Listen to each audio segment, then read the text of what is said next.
The picture here of January 6th prisoners in that D.C. facility, doesn't it remind you a little bit of Abu Ghraib? Seriously, it's very reminiscent of those photographs. Christopher Quaglin has been in custody since April 7th of last year, assaulting, resisting, impeding certain officers, using a dangerous weapon, a lot of allegations against him. But he's in trouble legally and physically. He's lost 20 pounds since December. He's COVID-19 positive. He's in solitary confinement, and he has celiac disease, and his attorney tells us he's not being treated, not getting proper treatment at all. Joseph McBride, attorney for January 6th defendant Christopher Quaglin and several others. Mr. McBride, welcome back. How are you? I am well, Greg. How are you? Terrific. Tell us a little bit, please, about your client. What's happening? Sure. So Christopher Quaglin was moved to Northern Neck Regional Jail on the 21st of December. This is the 6th time that he has been moved since he's been a detainee. This is the 3rd time that he's been moved in the past 40 days after Marjorie Taylor Greene's visit to the jail. He has been retaliated against. He is purposefully being starved. He's being denied medical treatment. This was recognized this week by multiple members of Congress. Just today, from the office of Congressman Clay Higgins, and Representative Marjorie Taylor Greene and 12 other signees sent a letter to the top dog in the Bureau of Prisons demanding answers about Christopher Quaglin and demanding answers about other people who have been mistreated. But Chris is in dire need of medical help. He's at risk of dying right now. 6 times is a lot. Why are they moving him so much? This is retaliation. He's been outspoken in jail about his treatment. He has celiac disease. If they feed him the wrong food, he can get very sick and potentially die. He has underlying medical conditions. Despite the fact that he's been double vaccinated, they're moving him around the country like a chess piece. Now he has COVID-19. He's in solitary confinement. He has asked to be moved to a hospital because he's in fear of his life. They're not doing anything for him. Thank God for members of the Freedom Caucus. Thank God for journalists like yourself and for congressmen and women like Clay Higgins and Marjorie Taylor Greene, who are willing to go to bat and speak out against these atrocities that are happening to American citizens in pretrial detention. Do me a favor. How old is he? What does he do? And tell us a little bit about the family. I see, looks like he's got a new baby there and a nice partner. What's he like? What's he about?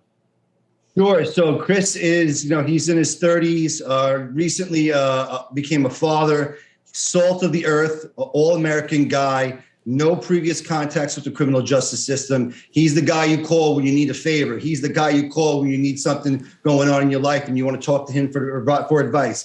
This is the guy that will give you the shirt off of his back because that's the kind of man who he is. He's a good man. He's a good husband. He's a good father. Sure, he got mixed up in the events of that day and he'll have to have his day in court. But in the United States of America, we do not punish pretrial detainees. Not only has he been punished, he's been tortured, and it has to stop now.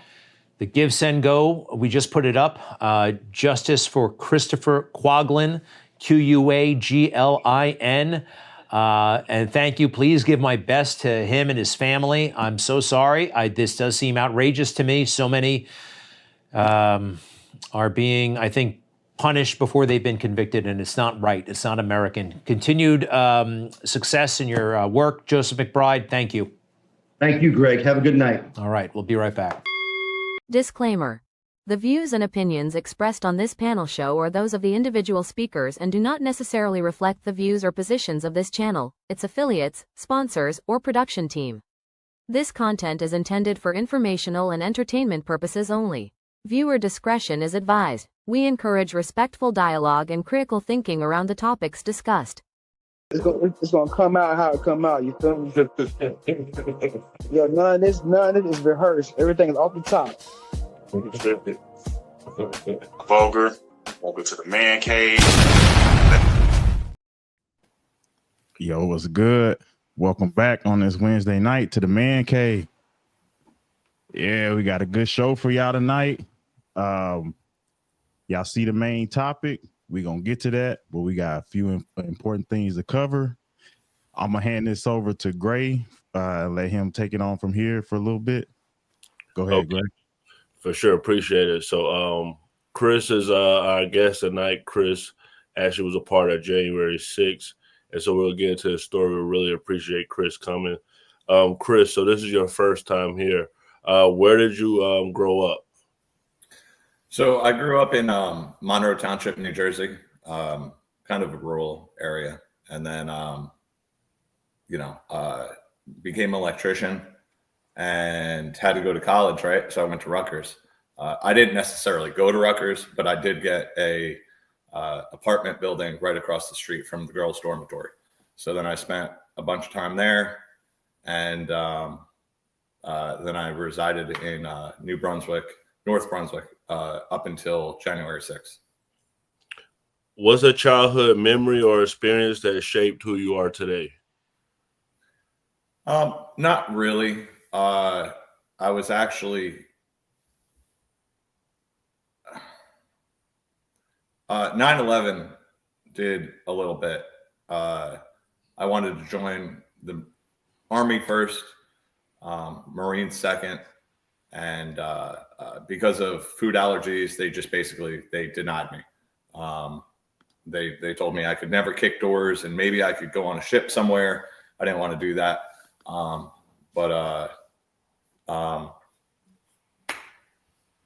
That, and then just seeing, the country slowly decline, with government overreach over the years.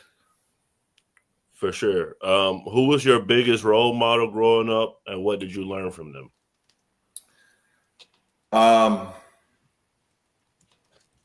Growing up, I had a history teacher, Mr. Gorman, freshman year. Taught me for the first time the real history of America. Fast forward 20 years, I start reading some of the books of the Killing series. I forgot who put them out. But everything that I learned in Gorman's class was actually, it showed up later in those books. I think that our history is critical to us not repeating it again, so it would have to be Mr. Gorman, my father as well, and then friends, along the way. For sure. What was your first job, and what did it teach you about life?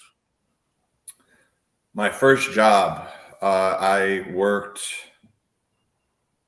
as a pizza delivery boy, also as a waiter, kind of flip-flop those. I was working 40 plus hours and going to school at the same time.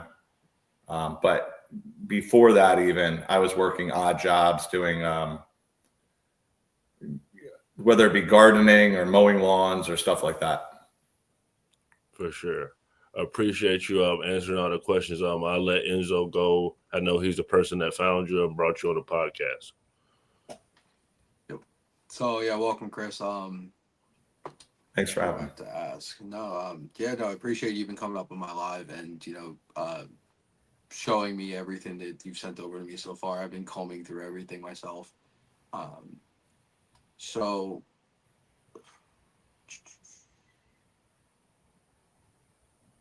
I don't even know what to ask right now, to be honest with you. Do you Just want come to back to me? Yeah. All right, Volger. So Chris was a part of January 6th, and then now he's doing prison reform. Do you have some questions you want to ask him? Let's see. So how do you think being charged and serving time changed your view of America? So, and I'll put it pretty bluntly. I didn't give a crap about prison or anything like that, right? And it's not because I didn't care. It's because I think the majority of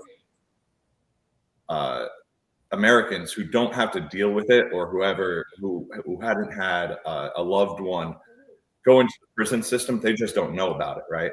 My blinders were on, right? I didn't realize how broken the system was. When I was arrested, I was never, I mean, besides a DUI that I was parked on the side of the road with 10, 15 years ago, I had never, had any crime. All of a sudden I'm getting swatted in the middle, in the middle of the day. I go outside my house and all of a sudden I have automatic weapons pointed at me and everything else, flash banged in the middle of the road. And then I'm brought into an interrogation room where they tell me flat out, if you give us everyone that you know that was there, and which then actually turned out to be more. My lawyer later came to me and said, "How do you know Roger Stone?" I said, "I don't know the motherfucker. How do I know him? I don't even know him." Well, it turns out a friend of mine is a business associate with him. They were going to link some sort of story, and it turns out that they gave my lawyer like, "Hey, we have 9 pages. We need to sign. We need to have him sign. You sign this," and he goes home immediately. Charges of misdemeanors and stuff like that. Yeah. They kept that over my head, shipped me to like 13 prisons pre-trial. I spent $250,000 in legal fees. And for 3 years, they said, "Hey, you testify against the Proud Boys and against Roger Stone, and you go home. We'll get your, minimum charges, this, that, and this, that, and the other. You're going home like immediately. Don't worry about it." I wouldn't do it. And I understand that that's, part of, catching the big fish. But there was no big fish. They were literally making stuff up. When I was in prison, I learned prison and then mostly jail. I was pre-trial for 3 years, 3.5 years, 3 years. Again, no discovery, none of this. And I learned the ins and outs of the federal system. And it's disgusting. I mean, it's not just me. It was a lot of people said, "So, how's it feel to be black now?" With a straight face. And I said, "Damn, dude, this sucks." And he goes, "Yeah, how would you like it if a Fed literally gave you narcotics to sell, and then they turn around and bust you 2 years later on a kilo charge or bigger," right? And that happens all the time. And it's entrapment. Flat out, it's entrapment. And you'll never win against the Feds because they have an unlimited budget. It's just, you can't win against them because, again, they'll just start shipping you around. They won't give you discovery. They make up their own rules. They have judges in their pockets. It's disgusting. Yeah. So while you were sitting in the cell, did you feel betrayed by Trump, or did you feel proud of what you did? No. And people say, "Oh, well, Trump made you do this." No, he didn't. No, he didn't. What made me do this? Now, true. Trump said, "Hey, everyone come to the Capitol. It's going to be wild." But it was floating around the internet for 2 months that there was always going to be a march to the Capitol. And on top of that, there was planned protests at the Capitol. There was permitted protests, multiple permitted protests at the Capitol that day. The Feds yanked them at 9:30 that morning. So a lot of people don't understand that. It was all over my Facebook feed. March to the Capitol, march to the Capitol. You know what I mean? There was Feds inside the crowd. I mean, this is all going to come out in the next 2 weeks. 2 weeks, a month, give or take, with Dan Bongino and Kash Patel, what they just said. But the whole thing is, it's disgusting. They wanted to push a narrative, and they did push a narrative to the majority of America using mainstream media, just like they've pushed a narrative for the past 40 years to lower income housing and about certain groups of people, and not just Trump supporters, but whether it be certain groups of blacks or minorities or this or that, or the or the Jews or this or Palestinians, or it goes on and on and on and on. I mean, look at that after 9/11. Everyone said, oh, it's the Muslims, it's the Muslims. Was it? I'm just asking a question.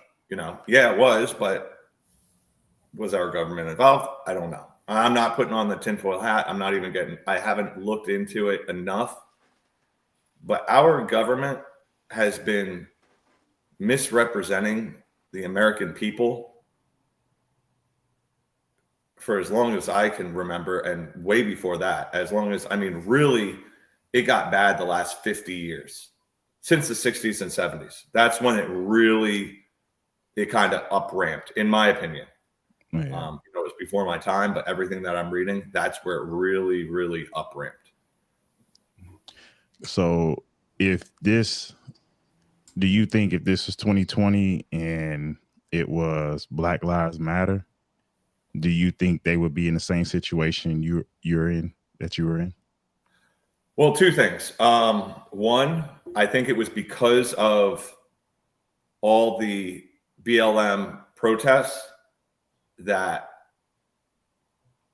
cops were like, hold off, don't use, ammunition and whatever, even though they did. But I think that this whole thing was 100%, and it's going to come out in the next 2-3 weeks, month and a half, that a lot of this was set up by the Democrat Party, as was the Black Lives Matter, quote unquote riots, right? So they were planned protests that went on, right? Democrat Party gave Black Lives Matter a bunch of money, said, hey, we need you to start this. All of a sudden, Antifa and other groups started riots inside of these Black Lives Matter, protests. They became big things, and then you had, across the nation, you had, destruction. Do I think that it was because of that we didn't get fired upon? It was also because of that January 6th even happened, because they couldn't let Trump win again, right? If I had this argument with a ton of people inside of prison, and they said, oh, well, if it was black folks, they just would have shot us. I don't think so, because if you look at the pro-Gaza marches after January 6th on the Capitol, a couple of them, the one at the Cannon building and the one at the Capitol building itself, the other one they were just let in and they kind of went to the lunchroom. But those two had spray on both sides. They had, if you look at the pro-Gaza one at the DNC building, physically assaulted cops. If you look at the pro-Gaza stuff over at all of the college campuses, where even in DC, where multiple cops were assaulted, they took over buildings, everything else. None of that happened, right? No one opened fire because they were terrified of opening fire and then going to jail. So I really don't think that it would have had any different scenario, but I do kind of say that it was because of the BLM protests that both that January 6th happened, and then also that there wasn't, snipers going out. There was also no one that was armed, or if there was a couple people armed, it was because they never brandished the weapons or anything like that. But I don't think it would have had, much difference because, again, facts show that the pro-Gaza people stormed the Capitol and the Cannon building, and they didn't get shot. So, yeah. So I guess I'll open it up to other people who have questions. I got a lot of questions, but as far as your mission and what you're doing, what is your solution, or what do you want to see come from this? Right. So, again, I have food allergies. I was in Northern Neck, Yeehaw, Virginia. I have celiac disease, so that whole gluten-free thing, right? Like I actually physically need it. I can't. Bread will kill me. Pasta, can't eat it. So they didn't feed me for 3 weeks straight. I mean, I had a couple insured drinks and then a couple meals. Literally 2 meals in 3 weeks. I lost 30 pounds in 3 weeks. I lost another 30 pounds at that jail. And then since then, 60 pounds total, right, over a course of a year. I saw things that no human should ever see another human do to someone, especially in an authority position. I saw people, and it didn't matter, white, black, whatever. I say that in my notes. I also have like 5,000 pages of daily notes and grievances against these jails, which it's only thanks to the other inmates that they actually made it out, because they would hide them. They would keep them in their, in their pillow and whatever. And just because they knew that my cell was going to get raided. And that was white, black, brown, purple, yellow, it didn't matter. So what had happened is after I got out, we actually are writing a book. It's called Defiance. There's a guy, Robert, he's helping me write it right now. We're going through it. It's going to be absolute bombshell. But so after I got out, right, I told these POSs that all these cops and, the warden and everyone else, I told them that in a year, 2 years, eventually I'm going to get pardoned and I'm going to come back here and I'm going to talk to you in your boardroom as a free man. And that's exactly what I did. Still dealing with PTSD, stuff like that. I went straight to supporters. And that was the one good thing about January 6th, right?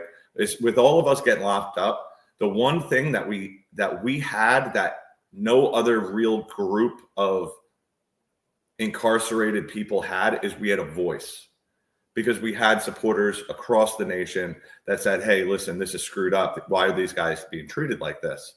Why am I facing, a 17-year prison sentence as my first offense? Like, this is crazy. So we had supporters. So I went back to a supporter's house and I changed my address temporarily to a local resident. Then I went back to the board meeting and I told all of them that what they were doing was illegal. And I gave proof. Hey, listen, this and this and this and this. And I lost 10 pounds the first week and 20 pounds the second week and 30 pounds the third week. And then they called me out on Twitter, and it got my interrogation originally, my first interrogation, got 3.4 million views in 48 hours before the Fed shut it down. I had never been on Twitter before in my life. It then got when I went back to the jail, it got way less than that. It got 180,000 views in 5 days. A lot of those people I found out were senators and congressmen from the Virginia state. We're not talking Fed here because it was a private prison, which these private prisons need to be shut down. Or they need to be forced to abide by the federal and a certain standard, which they don't. So there was already a bill called HB 2105. You can look it up. It's actually going into effect July. It was always supposed to be brought in front of Congress and the Senate of Virginia. And they were told maybe 6 months if you're lucky. Well, this whole, I guess 5-minute speech or 4-minute speech went viral. And within 4 days, HB 21 was passed unanimously between the House and the Senate, Democrats and Republicans. Everyone said we have to get in front of this. So, and then Youngkin signed it. RICO charge, no. They were trying but they couldn't. They were trying to catch the Proud Boys up on a RICO charge. And they were trying to get Trump in on a RICO charge. That's why they wanted me to, brings me back to my interrogation. That's why they wanted me to talk about Roger Stone and how he made me go there and stuff like that, which never happened.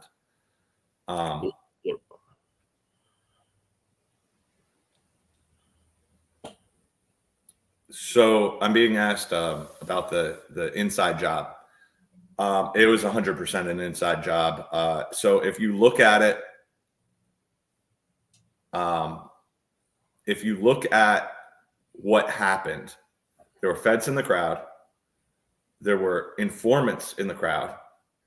The police were set up just like we were set up, right? All of us were set up. They had DOC,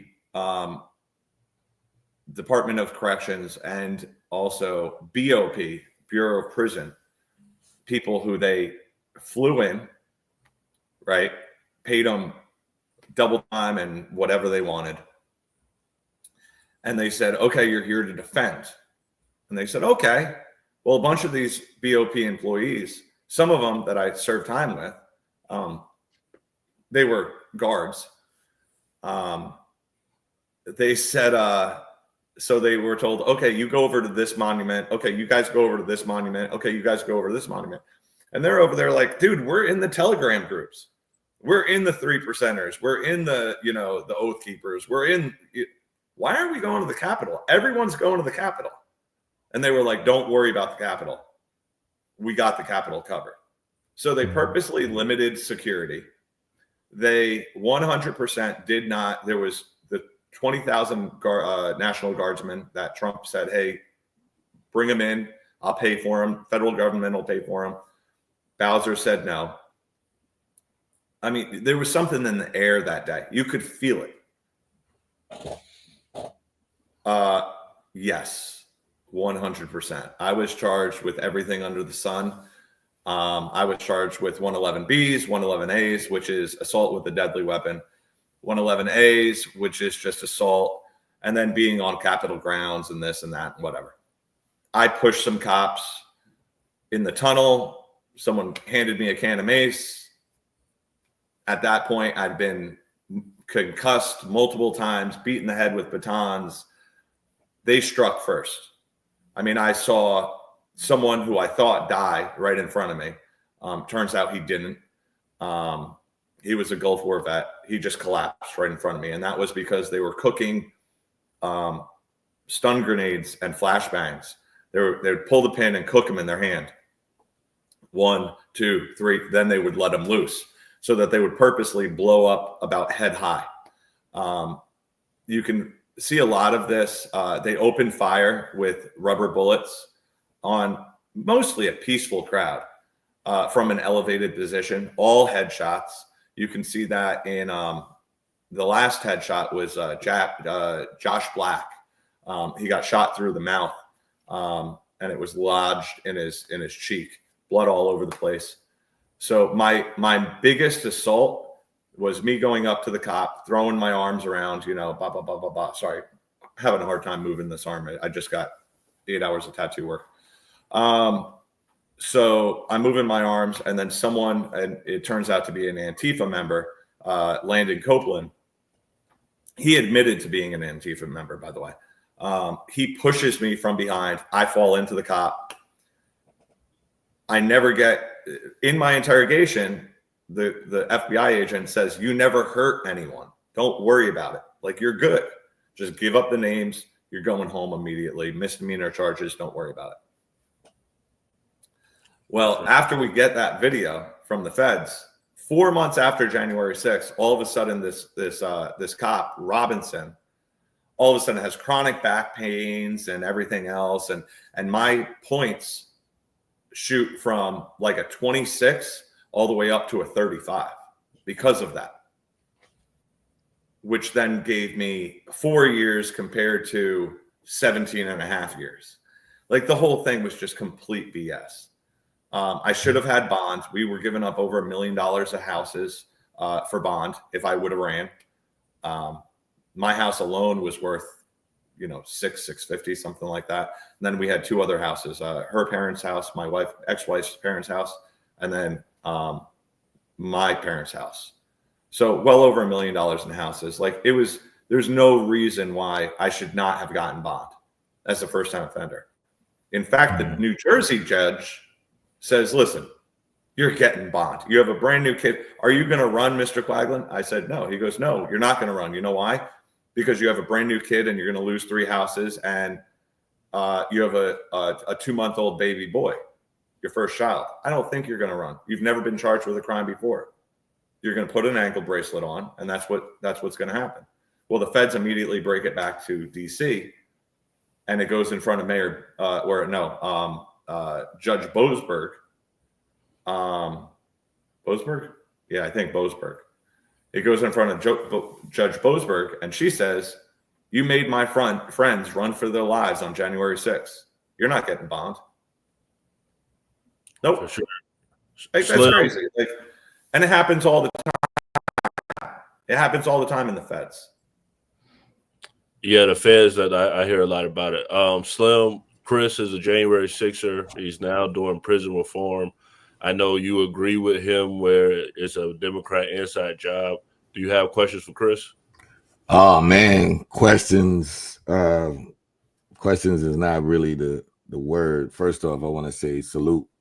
Thank you for what you've been through. You know what I mean? You didn't have to go through it. I'm known as the conspiracy theorist man on the show. I've been saying this for a long time. There's video evidence of everything that you stated. That's why I sit back and I just listen. Unfortunately, a lot of people that I love didn't want to watch the videos. They didn't want to believe a lot of things. And every time I mentioned the Democrats set it up, people would look at me like I was insane. And it was clear to see that Arizona was the key to this. You know, Trump actually came out late. Everything, it was a setup. I saw it. You know what I mean? I seen it.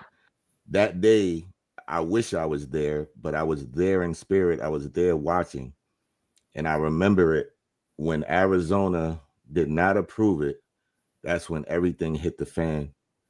And they knew, because prior to that, Trump actually said he wanted the National Guard. It was Pelosi that did not go forth with what Trump was stating.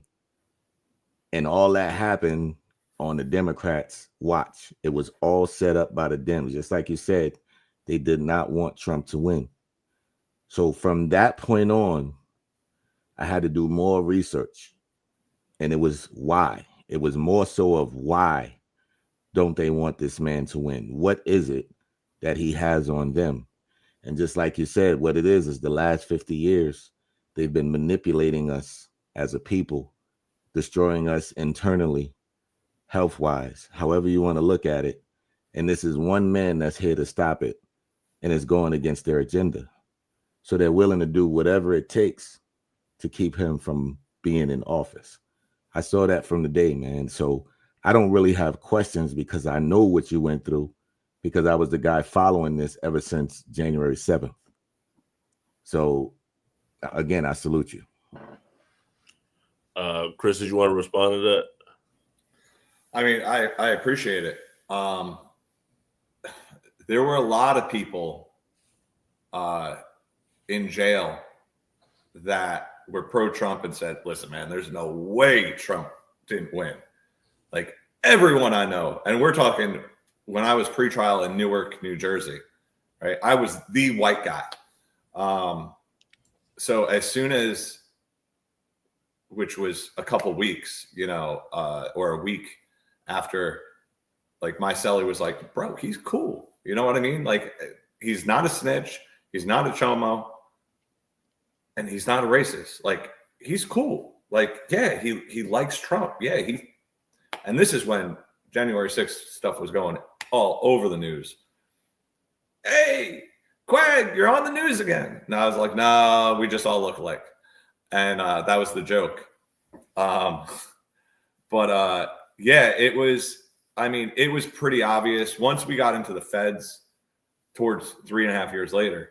they said, everyone said, listen, man, you guys were set up.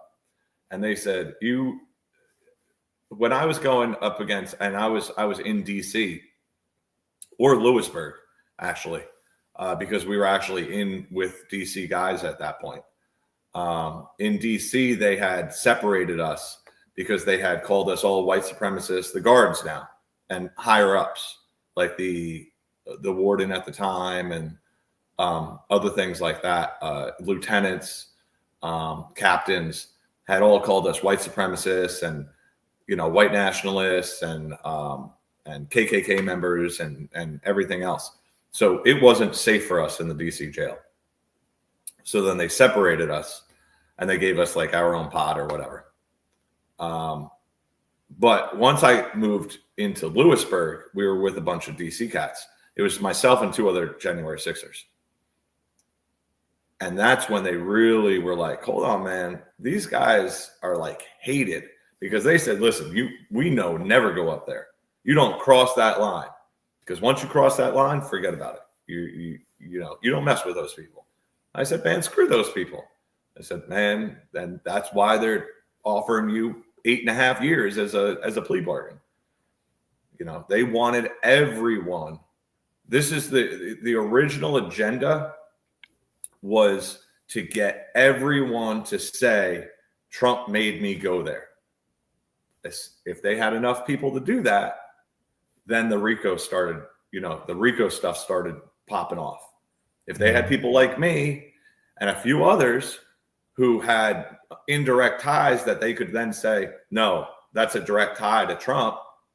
And, Roger Stone, told Trump, where Trump told Roger Stone, which then told so-and-so, which then told so-and-so. Oh, it's right here in writing. Here it is. There's the RICO. So that's kind of why Robert, who is writing this book, I'm just kind of giving him what happened and everything like that. Because he's going to write a much better book. You know what I mean? Let the writer write the book. I'm just going to tell him, no, this is not right. This is not accurate. This is accurate. This is no, you got this backwards, that types of stuff. He heard this story and he said, you realize that it could have changed the election? I said, yeah. I said, why do you think? And I had to keep my mouth shut about this whole Roger Stone thing, because at that point I had never talked to the feds. I mean, my interrogation is 10 minutes long. It's open source. I know Enzo has seen it. The one thing that my original cellmate called Man Down, his street name, right? So he was a crack dealer from where was he from? Patterson. He was a crack dealer from Patterson, and he said, listen, man, he goes, I voted for Trump. All my family voted for Trump. He goes, but it's not going to matter.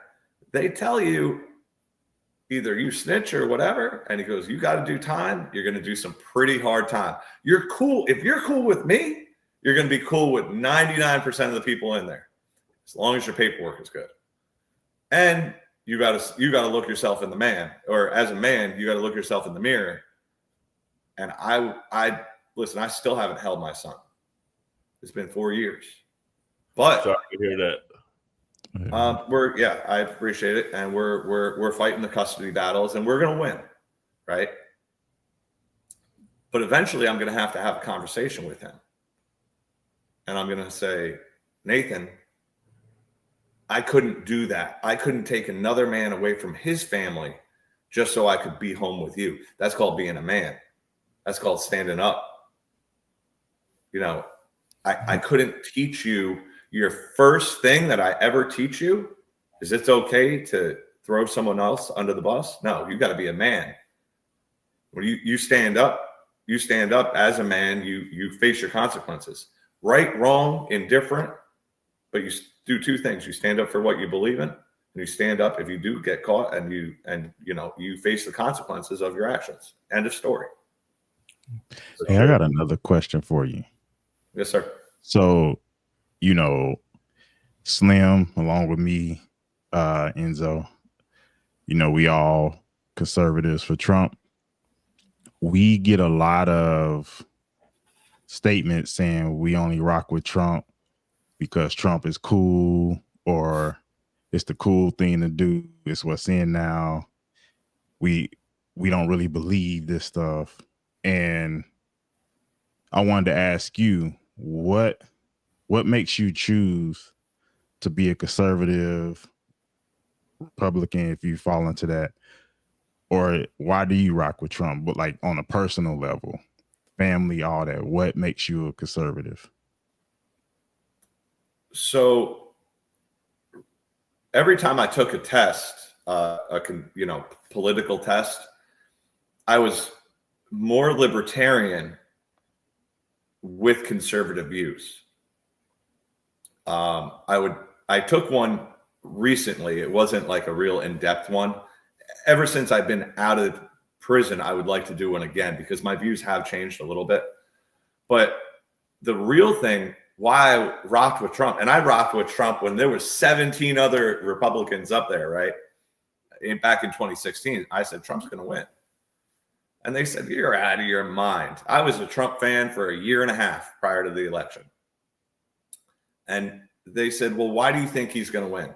I said, because everybody hates him. That's why I like him. Because he's a little crude, but who isn't, right? Who hasn't said some stuff behind closed doors that if it got out and you were running for Congress or running for president, that it wouldn't hurt you, right? But when he started talking about how basically the government has been destroying this country for years, which Doge has now proven, that's what made me vote for him. When he said plain and simple stuff that he was getting crucified for. Strong borders. Obama said strong borders. Clinton said strong borders. Everyone said strong borders. But he's getting crucified for it because he says, let's build a wall. Well, it was just common sense to me. Like the government, as a gun owner, especially, I dealt in New Jersey. New Jersey is the worst, man. We call it New Germany because it is the worst, man. He's not wrong. It is the worst. And for the fact that, and let me speak out of turn a little bit, but as a Black American, how can you not be conservative? Either A, you drink the Kool-Aid and you're going to go on every single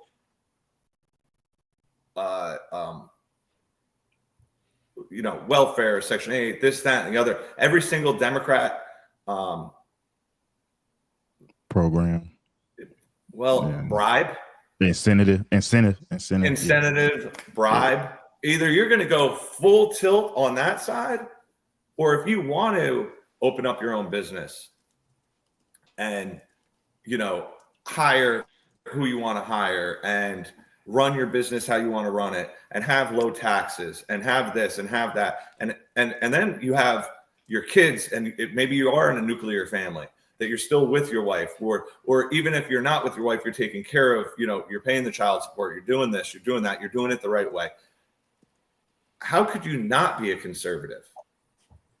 You don't want to pay for what you see.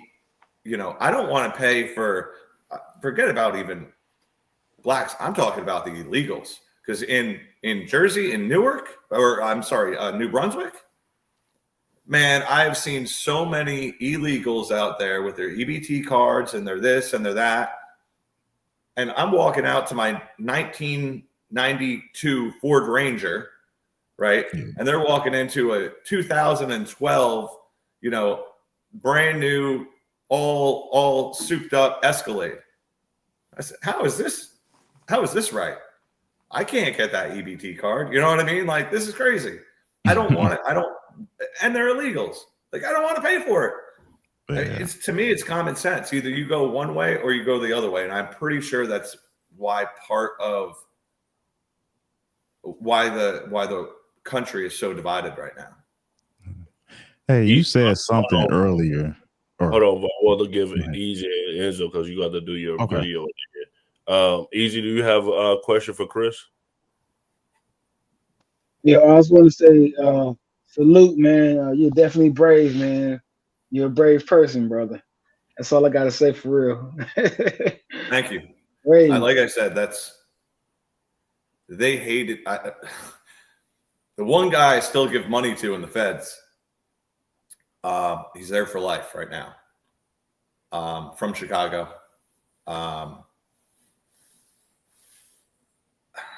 He said, "You got to quit making your life so difficult in the in jail and in prison, man, because they're gonna either kill you or they're gonna send you somewhere." And they were. If Trump didn't win, I was going to what was it called? A CMU, Communication Management Unit, and they had one in Terre Haute, and it's about 20 or 30 people in it. You're allowed one letter out a week and try getting that letter out. And it was filled with true terrorists, Al-Qaeda, ISIS. And what they do is they kill people inside it. Once they get down there, they kill people inside of there so that they go back up to ADX because they're treated better in ADX. But that's where I was going. But yeah, I bucked, man. I knew deep down that on January 20th, and I told J6ers this for 4 years. They can vouch for me. I said, man, January 20th, we are out, bro. We're out. Or January 21st. We're out. That's it. He's winning. Said it for 4 years. I knew it. God had told me it, that there was always going to be a light at the end of the tunnel. Just I like got he stopped me at one J6. quick question. Yes. So essentially you're stating that these people try to make examples of the J6ers because you guys were Trump supporters, pretty much. Not only Trump supporters, but that we had the audacity to buck the system, right? And I mean the system like, hey, you better stay away from us. Like, you better stay away from Capitol Hill. You better stay away from this. You better stay away from, even though there's, on the Democrat side, there's protests up there every week at Capitol Hill. Every week there's a protest. But they made examples of us saying, you better never do this again. Before, and it's not just us, but before this, I forget the woman's name, but she blew a hole in the side of the, she had like some sort of bomb, and she blew a hole in the side of the Capitol building. She got like 26 years, right? And then I think Obama pardoned her. But don't quote me, but I'm 99% sure Obama eventually pardoned her. But Yeah, he's a clown. Like, she gets 26 years. Enrique Tarrio gets 22 years, and he wasn't even there. He was with a hooker in Maryland because he had been told to get out. I mean, but because he was on his computer, is like, hell yeah, guys, give him hell, you know? And all of a sudden he gets 22 years. Like, that's crazy. I was facing 17 years. I told my judge when I was getting sentenced, he goes, Mr. Quaglin, you ready to get sentenced? I said, Judge, it really doesn't matter because in 8 short months, Trump's going to be in and I'm going to be out. He didn't like that. Then I called him Trump's worst mistake of 2016. He didn't like that either. But yeah, I mean, screw him. I mean, I knew deep down, like I knew that like we were getting out. And I had made promises to hundreds of individuals that I would do my damnedest to get prison reform passed. And there are a few of us in the J6 community that are really pushing for this. Like, my hope is to get some big donors. This is like my true goal shortly, is to get some big donors, get myself an RV, get 4 or 5 people together, go we already have it set up. It's called J6 Tour, right? That's why you can buy T-shirts, you can do this, you can do that, whatever. But we got to get some big donors in there, and we got to get it's a big nut. It's like we put it through AI. It's like 150 grand just to start, and then we can go. And then it's to go to every 48 states, right? And to go to, I don't care if it's churches, Republican meetings, Congress, or state Congress, go to all of them and tell them, hey, listen, you need an HB 2105 passed. And basically what that does is if there's any abuses inside of the jails, then your people can then call the local officials, whether it be state police or the sheriff's department, right? And they, by law, now need to investigate the jails. I understand that this is kind of like the fox watching the hen house, but at least then it puts another layer of corruption, right? Now there's a state cop who says, listen, I'm not losing my job because of you. You beat this person on TV or on camera. It's going in the report. Or if he doesn't, then you get AI involved and IA involved.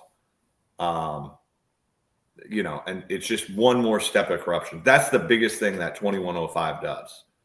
And I think that it needs to be passed in every single state, but then it needs to also be passed federally.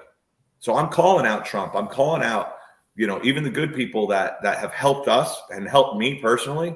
MTG, Lauren Bobart, sexy little thing. I met her in jail.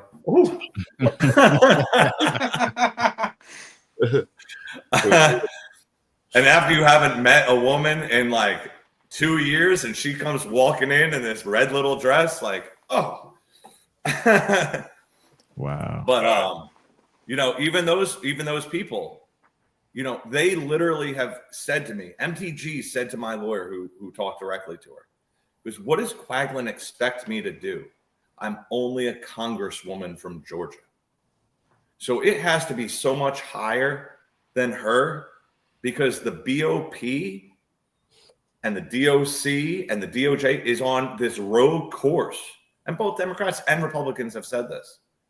They are so powerful right now. They need like something else needs to be done. Doge needs to go in there. They need to kill the money. And it's not just kill the money, but kill the excess spending. Okay. My bad. And we'll let Enzo ask the last question, and then we'll let you plug everything like that you were saying about the tour. Yep. Enzo, you had a question? Yeah. All right. So from what I always understood and looked into everything and did all my research and everything, everything started out peacefully. After the initial protests and everything popped off and, fish started flying and everything like that, once people got inside, was there actual like secret Capitol Police walking you guys around and letting you guys roam free inside the Capitol building? Because everyone claimed absolutely there was, and it was you guys, right? It wasn't me. I never made it inside. Right. I will say, not for lack of trying, but if you made a right and went around the building, the door's unlocked. Like there's video footage of white shirts saying, come on in, like that. I mean, there's video footage of it. If you go to Tommy Tatum News, I know he's on Facebook, on X. The problem is he releases so much stuff. He's got to go back and then just breadcrumb it and really start to idiot proof it. We really need, if you watch there's a good video called The Real Story of J6, or The Real Timeline of J6. The Real Timeline of J6. It's by stophate.com. You can also see, if you want to see me get pushed into that by an Antifa member, you can go to 1000daysofterror.com. It's a 5-minute video. Start with that one. That one is the prequel to the hour-long video. That will break down January 6th like nothing else has. I mean, there's just so much disinformation out there, and then they call these independent journalists and stuff. They call them fake news. Well, it's right there. We're literally watching the 44,000 hours because it's been released to the public. It's not fake, and all of this is about to come out. When Cash and Bongino just said, "Hey, we just had a plethora of stuff that just showed up," the January 6th committee literally deleted 120 minutes of video from the whole 144,000 hours, but it was 120 minutes across every single camera out there. So you won't see all of the stuff that is now out. They never showed it to the public. They just showed the reaction. The initial action, I'm praying for someone to get this. On January 7th at midnight, right? That same day, 10 o'clock, January 6th, 10 o'clock, to all the way to like 1 o'clock in the morning. I'm on a loop on Fox News. Find it. I'm getting beat in the head 7 times with a collapsible baton. I never touched the cop. There was a fence in between us. There was some hate, some waving, but all of a sudden, listen, people get pissed after that. They never arrested one person that day or that during the incident. They maybe handcuffed him, but then they let him go. They had every chance in the world to handcuff me and bring me out. They didn't. They had every chance in the world to handcuff other people and bring us out. They didn't. Why? Because they wanted it to continue. It was, the whole thing from the headshots to the concussion grenades to everything else. Chris, thank you for coming. You told us definitely a lot. I learned a lot. It's great to actually talk to someone that was there, because the media says a lot. It seems like you seem very reasonable. So just tell everybody, I know you talked about your tour, like where to find you, where they can donate at, and tell us what you thought of the Man Cave. So on X, it's J6 Tour. And you have my name there. On Facebook. Everywhere else, it's The Persecuted Patriot, all one word. On TikTok, I'm probably about to get banned off of that. But on TikTok and on Insta, it's The Persecuted Patriot. Or you can just look me up. You can go to j6tour.com, and literally everything is there. You can also buy some kind of cool shirts. You can buy this flag. I got another flag up there, and everything goes to the tour. Trying to get it going. But again, we need some bigger donors. Like if there's anyone selling stuff online, trying to get to like Black Rifle Coffee and stuff like that. We need to get some things moving. Otherwise, this tour isn't going to happen. And it's a shame, because I think for prison reform, like I said, we're talking about 3 things: government overreach, prison reform, and what really happened on January 6th. Not necessarily in those orders. Some places we're going to be talking about prison reform hard. And that's the main thing. Because again, we're going to be going and trying to get HB 21 passed in all originally 48 states. And once we get it passed in 2 or 3 states, 4 or 5 states, 10 states, then Trump is going to have to look at that. And we could get that done in the next year. We have like 70 something stops already planned. It's going to take us a year. That's what it's going to take us, a year and a half. Now we can cut down some of those stops and just go to the important ones. But we're hitting colleges, we're hitting everything. So we just need funding. What'd you think of the Man Cave? Hey guys, I had an unbelievable time, honestly. I'm gonna tell a bunch of J6ers. I'm gonna, give me the link. I'm gonna throw it out there, and once I throw it out to my people, you're gonna have a list of people coming. Chris, go ahead, Vogel. You can take over. You probably gonna jump straight into the main topic. I don't know if Chris will stay for that. Yeah, I was gonna say I didn't know if you had time, but the main topic is dealing with Tory Lanez and the situation he's going through with Megan Thee Stallion. So they're trying to get him out because the trial was just a whole sham, in my opinion. But I haven't eaten dinner yet. All right. That's what I figured. Chris, we'll appreciate you for coming. Yeah. We definitely gotta bring you back. Man. Most definitely. I want to say thank you guys. Honestly, I had a blast. Thank you. Enzo said that y'all were cool people, and he's, he is. You try. Thank you for coming, man. Thank you for finding my stream and talking to me and telling us everything. I really appreciate it. Yeah, like I said, anytime you want to have me back up. For sure. Right, I'm gonna reach out to you. Can't wait for my shirt too. Also. Hey, right. Yeah, man, this guy's 65 years old. I told him, I said, when is he gonna get his shirt, bro? It should be in the mail like Tuesday. It's all good. I appreciate it. Right. I'm gonna buy a couple more because I got a couple people I'm gonna give it to. All right, Chris, you have a good night. Have a good one, Chris. Guys, thank you. Producing a new party. We live stream Monday through Thursday, 8 p.m. Eastern Standard Time.